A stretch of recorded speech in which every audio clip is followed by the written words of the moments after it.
Казвам се Явор Глушков, работя в ITRM от една година. Работя като програмист Full Stack с .NET и Angular.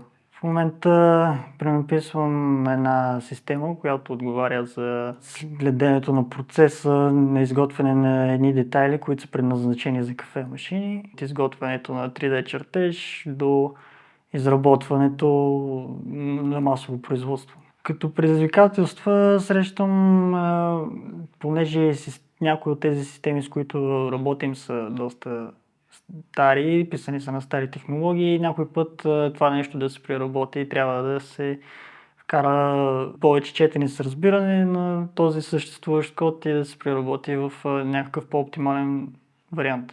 Работата за мен е изключително приятна. Това е нещо, което ми се отдава. Фирмата е доста приятна комуникация с колеги. Също така отношението на Светослав към нас е доста коректно и общо взето е доста приятно място за работа.